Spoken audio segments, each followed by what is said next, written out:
जय हिंद। स्वागत है आप सभी को इस वीडियो में, जिसमें आज हम क्लास 10th फिजिक्स का तीसरा चैप्टर, जिसका नाम है मानव नेत्र तथा रंग बिरंगा संसार, यानी इसका आज हम ऑब्जेक्टिव प्रश्न करेंगे। और यह चैप्टर जो है ये एग्ज़ाम के पॉइंट ऑफ व्यू से बहुत ही महत्वपूर्ण है, क्योंकि इस चैप्टर से लगभग एग्ज़ाम में 3 से 4 ऑब्जेक्टिव प्रश्न पूछा जाता है, यानी 3 से 4 नंबर इस चैप्टर से यानी बोर्ड एग्जाम में पूछा जाता है। तो हम इस चैप्टर में कुल ऑब्जेक्टिव की संख्या 54 लिए हैं, तो प्रत्येक प्रश्न को बारी बारी से करेंगे। तो जिसमें पहला प्रश्न है, किस दृष्टि दोष को अवतल और उत्तल दोनों लेंसों से बने द्विफोक्सी लेंस द्वारा संशोधित किया जाता है। तो किस दृष्टि दोष को दोनों अवतल एवं उत्तल दोनों लेंस का प्रयोग किया जाता है? तो जरा दूर दृष्टि दोष में जो होता है अवतल और उत्तल लेंस दोनों का उपयोग किया जाता है, यानी दूसरे शब्दों में कह सकते हैं कि द्विफोक्सी लेंस का उपयोग किया जाता है, यानी एक का आंसर क्या हो जाएगा? सी हो जाएगा। उसके बाद हम 2 नंबर प्रश्न करते हैं। तो 2 नंबर प्रश्न है, नेत्र में प्रवेश करने वाली प्रकाश किरणों का अधिकांश अपवर्तन होता है। तो हम लोग जानते हैं कि जब नेत्र में प्रकाश की किरण यानी प्रवेश करती है, तो सबसे पहले जो कॉर्निया होता है उसमें ही प्रकाश का अपवर्तन अधिक मात्रा में हो जाता है। तो जो कॉर्निया का बाहरी पृष्ठ है उससे हो जाता है, यानी कॉर्निया के बाहरी पृष्ठ से, यानी 2 का आंसर क्या हो जाएगा? 2 का आंसर सी हो जाएगा। 2 का आंसर सी हो जाएगा। उसके बाद 3 नंबर प्रश्न करते हैं। तो यहाँ पर 3 नंबर प्रश्न दिया गया है, जब सूर्य का प्रकाश वायुमंडल से गुजरता है तो वायु के सूक्ष्म कण किस रंग के प्रकाश को अधिक प्रबलता से परिकिरणित करते हैं? जब सूर्य का प्रकाश जब वायुमंडल से आता है तो वायु के सूक्ष्म कण किस प्रकाश के अधिक रंग को प्रबलता से परिकिरणन करते हैं? तो वो किस रंग का होता है? नीला रंग, जिसके कारण हमें आकाश भी क्या दिखाई पड़ता है? नीला दिखाई पड़ता है। आकाश भी नीला दिखाई पड़ता है, यानी 3 का आंसर क्या हो जाएगा? डी हो जाएगा। और सबसे कम प्रकाश का परिकिरणन किस रंग को करता है? तो सबसे कम लाल रंग का होता है। तो उम्मीद करते हैं कि आप लोग 3 भी समझ गए होंगे। उसके बाद 4 नंबर प्रश्न करते हैं। तो 4 नंबर प्रश्न है, पुतली के साइज को कौन नियंत्रित करता है? तो हम लोग जानते हैं कि पुतली की साइज को कौन नियंत्रित करता है? परितारिका पुतली के साइज को नियंत्रित करता है, यानी 4 का आंसर क्या हो जाएगा? बी हो जाएगा। 4 का आंसर बी हो जाएगा। उसके बाद 5 नंबर प्रश्न है, आँख व्यवहार होता है, यानी आँख है वो किसके तरह व्यवहार करता है? तो उत्तल लेंस की तरह, यानी 5 का आंसर क्या हो जाएगा? बी हो जाएगा, उत्तल लेंस की तरह। उसके बाद 6 नंबर प्रश्न है, निकट दृष्टि दोष का निवारण किस लेंस से होता है? तो निकट दृष्टि दोष का निवारण किस लेंस से होता है? तो अवतल लेंस से बने जिसमें के द्वारा होता है, यानी 6 का आंसर क्या हो जाएगा? 6 का आंसर बी हो जाएगा।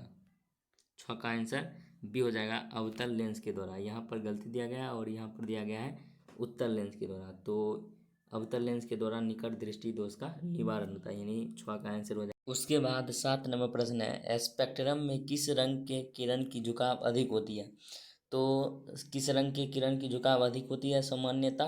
तो बैगनी रंग का किरण का झुकाव अधिक होता है। तो स्पेक्ट्रम में भी बैगनी रंग के ही किरण का अधिक झुकाव होता है, यानी जो 7 नंबर है इसका आंसर क्या हो जाएगा? सी हो जाएगा। 7 का आंसर, तो 7 का आंसर क्या हो जाएगा? सी हो जाएगा। 7 का आंसर सी करेक्ट हो जाएगा। उसके बाद 8 नंबर प्रश्न करते हैं। तो 8 नंबर प्रश्न है, वह वर्णपट जिस पर प्राप्त सभी रंग स्पष्ट रूप से दिखाई पड़ते हैं क्या कहलाते हैं? तो वो कहलाते हैं शुद्ध वर्णपट, यानी 8 का आंसर क्या हो जाएगा? ए हो जाएगा। उसे शुद्ध वर्णपट कहा जाता है। उसके बाद 9 नंबर प्रश्न है, मानव नेत्र जिस भाग पर किसी वस्तु का प्रतिबिंब बनता है वह कौन सा उसे क्या कहा जाता है? तो जिस भाग पर प्रतिबिंब बनता है उसे रेटिना या परितारिका कहा जाता है, सॉरी रेटिना या दृष्टि पटल कहा जाता है, यानी ये सबसे लास्ट वाले भाग होता है, जैसे ये आँख होता है तो ये सबसे अंदर यानी लास्ट वाले भाग होता है, यानी दृष्टि पटल पर बनता है। और इसे हिंदी में इसका या इंग्लिश इसका नाम होता है रेटिना, यानी 9 का आंसर क्या हो जाएगा, डी हो जाएगा। उसके बाद 10 नंबर प्रश्न करते हैं। तो 10 नंबर प्रश्न है, मानव नेत्र में किस प्रकार का लेंस पाया जाता है, तो उत्तल लेंस मानव नेत्र में पाया जाता है, यानी 10 का आंसर क्या हो जाएगा, ये हो जाएगा। उसके बाद 11 नंबर प्रश्न है, जो नेत्र निकट स्थित वस्तु को साफ नहीं देख सकता है उस नेत्र में होता है, यानी जो व्यक्ति जो निकट स्थित वस्तु को नहीं देख पाता है और दूर रखे वस्तुओं को साफ साफ देख पाता है उसको कौन दोष होता है, तो दूर दृष्टि दोष होता है, क्योंकि जो साफ साफ दिखता है वही दोष, यानी अगर निकट का वस्तु साफ साफ दिखता तो उसको निकट दृष्टि दोष होता है। यहाँ पर निकट का वस्तु साफ साफ नहीं दिख रहा है तो यानी दूर दृष्टि दोष होगा। उसके बाद 12 नंबर प्रश्न करते हैं। तो 12 नंबर प्रश्न है, सामान्य आँख के लिए उसकी समंजन क्षमता कितनी होती है। तो हम लोग जानते हैं कि सामान्य नेत्र के लिए उसकी समंजन क्षमता कितनी होती है, 4D होती है, यानी एक आँख का होता है 2D और यानी दोनों आँखों को मिलाकर कितने डी होता है, 4D होता है। उसके बाद 13 नंबर प्रश्न है, किसी वस्तु का प्रतिबिंब आँख के किस भाग पर पड़ता है या यानी वहाँ है। तो मैंने आपको पहले ही बता दिया था वो कौन सा है, रेटिना, या जिसे हिंदी में दृष्टि पटल कहते हैं, यानी 13 का आंसर क्या हो जाएगा, बी हो जाएगा। 13 का आंसर बी करेक्ट हो जाएगा। उसके बाद 14 नंबर प्रश्न है, एंगस्ट्रॉम का मान होता है, ये होता है 10⁻⁻10 मीटर के बराबर होता है, यानी जो 14 नंबर प्रश्न है इसका आंसर क्या हो जाएगा, 14 नंबर प्रश्न का आंसर ए हो जाएगा करेक्ट। उसके बाद 15 नंबर प्रश्न पढ़ते हैं। तो 15 नंबर प्रश्न है, स्पेक्ट्रम प्राप्त करने के लिए किसका उपयोग किया जाता है। तो स्पेक्ट्रम प्राप्त करने के लिए प्रिज्म का उपयोग किया जाता है, यानी 15 का आंसर क्या हो जाएगा, डी हो जाएगा, प्रिज्म का उपयोग किया जाता है। उसके बाद 16 नंबर प्रश्न है, आइरिस के पीछे वाली परत को क्या कहते हैं। जो आइरिस रहता है उसके पीछे वाली परत को सिलियरी मांसपेशियाँ कहते हैं, यानी 16 का आंसर क्या हो जाएगा, डी हो जाएगा।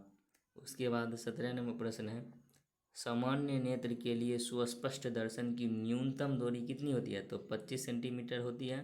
तो यहाँ पर 25 सेंटीमीटर किस ऑप्शन में, सी है, तो इसका आंसर क्या हो जाएगा, सी हो जाएगा, 25 सेंटीमीटर।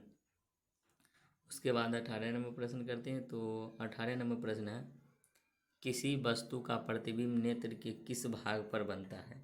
तो मैंने आपको पहले ही बता दिया था कि किसी भी वस्तु का नेत्र का यानी नेत्र पर उसका प्रतिबिंब रेटिना या दृष्टि पटल पर बनता है, यानी यह प्रश्न 3 बार रिपीटेड हो गया अलग अलग नाम से, लेकिन ये प्रश्न यानी इसका अर्थ एक ही था, लेकिन इसका नाम से एक बार रेटिना आया और दूसरे बार दृष्टि पटल आया, इसमें रेटिना या दृष्टि पटल दोनों आया है, यानी 18 का आंसर क्या हो जाएगा, बी करेक्ट हो जाएगा।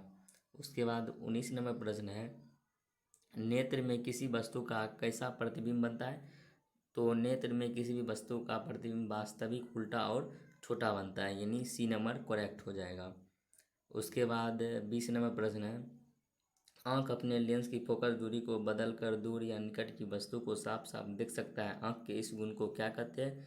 तो इस गुण को समंजन क्षमता कहते हैं, यानी 20 का आंसर क्या हो जाएगा, बी हो जाएगा। उसके बाद 21 नंबर प्रश्न है, विभिन्न दूरियों पर की वस्तुओं के प्रतिबिंब को फोकस करने के लिए आँख के लेंस की ओर फोकस दूरी किसके द्वारा परिवर्तित होती है।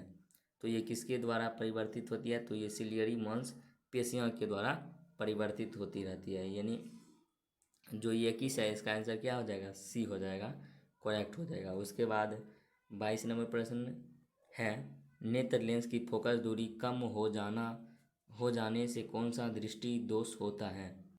तो जब नेत्र लेंस की यानी जो फोकस दूरी है वो कम हो जाती है तो वो क्या हो जाती है, निकट दृष्टि दोष हो जाता है, यानी 22 का आंसर क्या हो जाएगा, ए हो जाएगा। उसके बाद 23 नंबर प्रश्न है, किसी दृष्टि दोष में किसी वस्तु का प्रतिबिंब रेटिना के पीछे बनता है, यानी ऐसा कौन सा दृष्टि दोष है जिसमें किसी वस्तु का प्रतिबिंब रेटिना के पीछे ही बन जाता है। तो वो कौन सा होता है, दूरदृष्टि दोष होता है, यानी तो इसका आंसर क्या हो जाएगा, बी हो जाएगा। तो इसका आंसर बी हो जाएगा। उसके बाद 24 नंबर प्रश्न है, निकट दृष्टि दोष का उपचार किस प्रकार के लेंस से किया जाता है। तो ये एक बार ऊपर भी आया था। तो ये किस लेंस से किया जाता है, तो अवतल लेंस। लेकिन यहाँ पर अवतल लेंस का नाम ही अलग दे दिया गया है। तो यहाँ पर अवतल लेंस का दूसरा नाम क्या होता है, अपसारी लेंस होता है। यानी 24 का आंसर क्या हो जाएगा, डी हो जाएगा। 24 का आंसर डी हो जाएगा। उसके बाद 25 नंबर प्रश्न है, किस दृष्टि दोष को दूर करने के लिए उत्तल लेंस का उपयोग किया जाता है। तो निकट जो होता है दीर्घ दृष्टि दोष होता है, उसको दूर करने के लिए उत्तल लेंस का क्या क्या क्या किया जाता है, प्रयोग किया जाता है। यानी 25 का आंसर क्या हो जाएगा, ए हो जाएगा, सही हो जाएगा। उसके बाद 26 नंबर प्रश्न है, जो नेत्र निकट स्थित वस्तुओं को स्पष्ट रूप से नहीं देख सकता उस नेत्र में होता है। तो जो यानी ये दूर रखी वस्तुओं को देख सकता है, तो उसमें क्या हो जाएगा, दूरदृष्टि दोष हो जाएगा। तो इसमें क्या हो जाएगा, 26 का आंसर क्या हो जाएगा, 26 का आंसर दूरदृष्टि दोष यानी सी हो जाएगा। तो यहाँ पर आंसर गलत दिया गया है। तो यहाँ पर जो निकट स्थित वस्तुओं को स्पष्ट नहीं देख सकता, तो दूर का वस्तु को देखेगा, और जो दिखता है उसी में दृष्टि दोष लगा देते हैं, तो वही हो जाता है दृष्टि दोष। तो वो कौन हो जाएगा, दूरदृष्टि दोष। उसके बाद 27 नंबर प्रश्न है, दूरदृष्टि दोष वाले आँखों का साफ साफ देख सकती हैं। वो जो जिसमें दूरदृष्टि होती है, वो क्या चीज़ वस्तु कहाँ पर रखने पर वो वस्तु स्पष्ट देख सकती है। तो दूर रखी वस्तुओं को साफ साफ देख सकते हैं, यानी 27 का आंसर क्या हो जाएगा, ए हो जाएगा।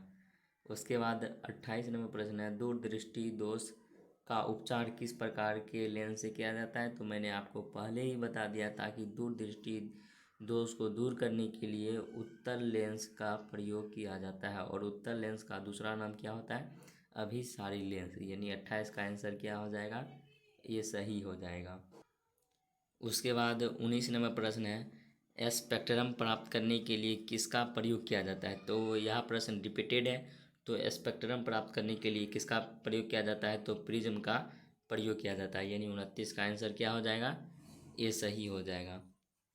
उसके बाद 30 नंबर प्रश्न है, प्रिज्म से होकर गुजरने के बाद श्वेत प्रकाश विभिन्न वर्णों यानी रंगों में विभक्त हो जाता है, इस घटना को क्या कहते हैं। तो इस घटना को वर्ण विक्षेपण कहते हैं। यानी जो 30 है, इसका आंसर क्या हो जाएगा, सी हो जाएगा। इसको वर्ण विक्षेपण कहते हैं। उसके बाद 31 नंबर प्रश्न करते हैं। तो 31 नंबर प्रश्न है, एक प्रिज्म में कितने सतह होते हैं। तो एक प्रिज्म में कितने सतह होते हैं, तो एक प्रिज्म में 5 सतह होते हैं कुल। यानी 31 का आंसर डी हो जाएगा। 31 का आंसर डी हो जाएगा।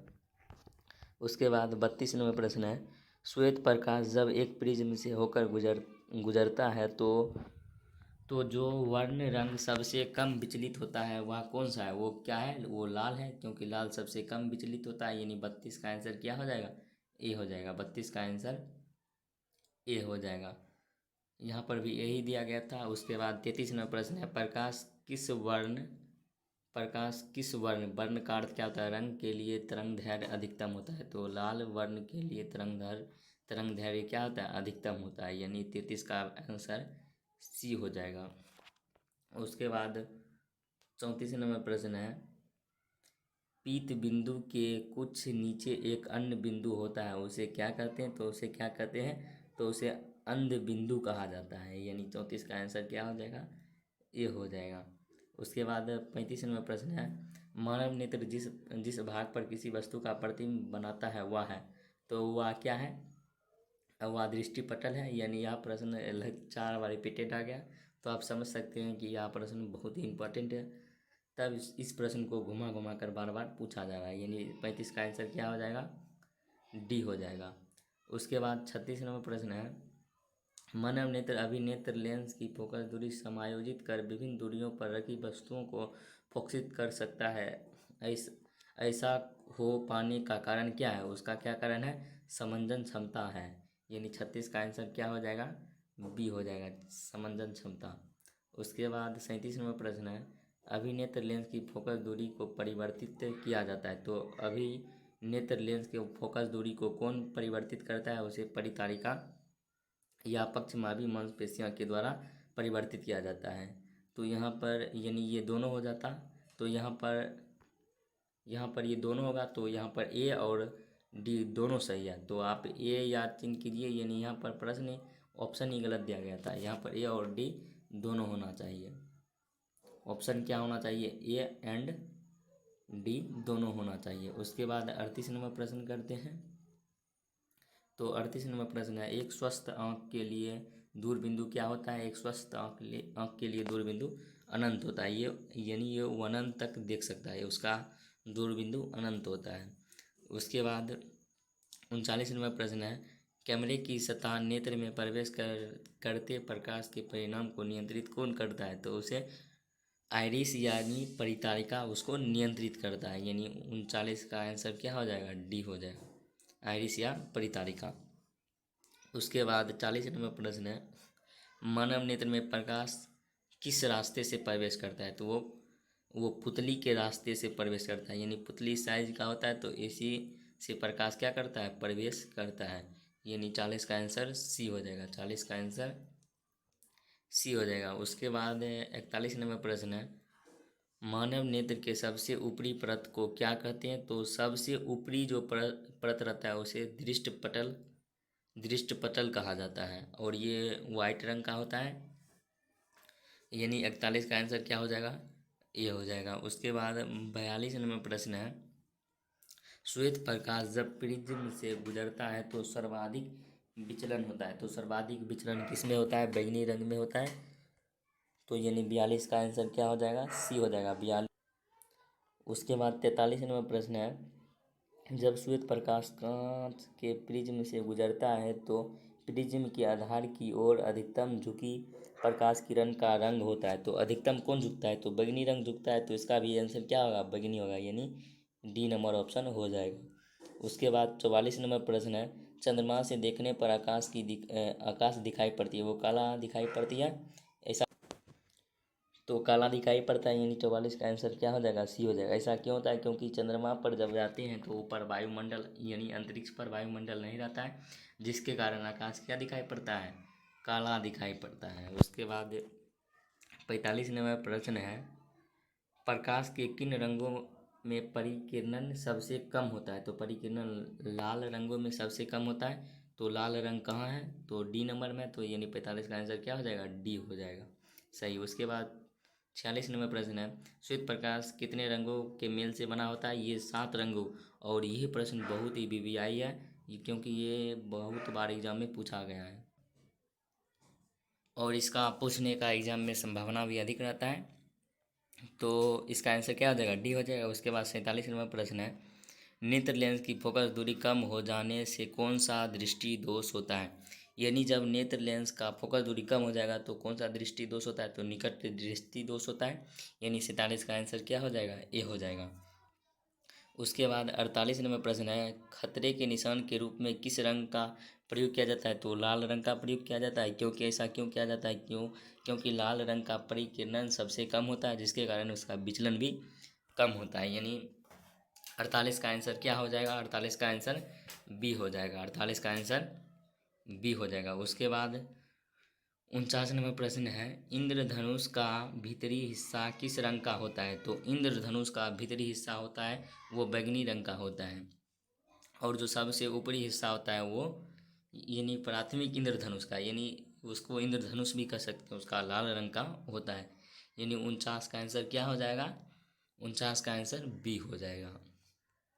उसके बाद 50 नंबर प्रश्न है, प्रकाश का घटक तरंगों में तना कहलाता है। यानी प्रकाश घटकों में तरंगों का तना कहलाता है, क्या कहलाता है? वो परिक्षेपण कहलाता है। यानी 50 का आंसर क्या हो जाएगा? सी हो जाएगा, परिक्षेपण। उसके बाद 51 नंबर प्रश्न है, आकाश का नीला रंग होना किस परिघटना का परिणाम है? वो परिकिरणन का परिणाम यानी परिणाम है। यानी 50 का आंसर भी 51 का आंसर भी सी हो जाएगा। उसके बाद 52 नंबर प्रश्न है, मानव नेत्र में किस प्रकार का लेंस पाया जाता है? तो ये उत्तल लेंस पाया जाता है। यह प्रश्न भी रिपीटेड हो गया है, यानी इसका आंसर 52 का आंसर ए हो जाएगा। उसके बाद 53 नंबर, प्रश्न है, नेत्र द्वारा किसी वस्तु का कैसा प्रतिबिंब बनता है? तो नेत्र द्वारा किसी वस्तु का प्रतिबिंब वास्तविक, उल्टा और छोटा प्रतिबिंब बनता है। यानी 53 का भी आंसर क्या हो जाएगा? सी हो जाएगा। 53 का आंसर भी सी हो जाएगा। उसके बाद 54 नंबर और लास्ट नंबर प्रश्न है, आंसू किस द्रव के कारण बनता है? यानी आंसू जो है वो किस द्रव के कारण बनता है? तो वो बनता है एक्वियस ह्यूमर के कारण बनता है। यानी 54 का आंसर क्या हो जाएगा? ए हो जाएगा। तो उम्मीद करते हैं कि आप लोग यानी 1 से लेकर 54 तक में किसी भी प्रश्न में दिक्कत यानी कठिनाई नहीं हुआ होगा। अगर आप यानी 1 से लेकर 54 तक यानी 54 प्रश्नों में आपका कितना ऑब्जेक्टिव सही हुआ है, आप कमेंट बॉक्स में ज़रूर बताइएगा। मिलते हैं आपसे अगले वीडियो में। अगर आप चैनल पर पहली बार हो तो चैनल को सब्सक्राइब भी कर लीजिएगा, और वीडियो को अच्छा लगा हो तो वीडियो को लाइक भी कर दीजिएगा। Thank you for watching this video.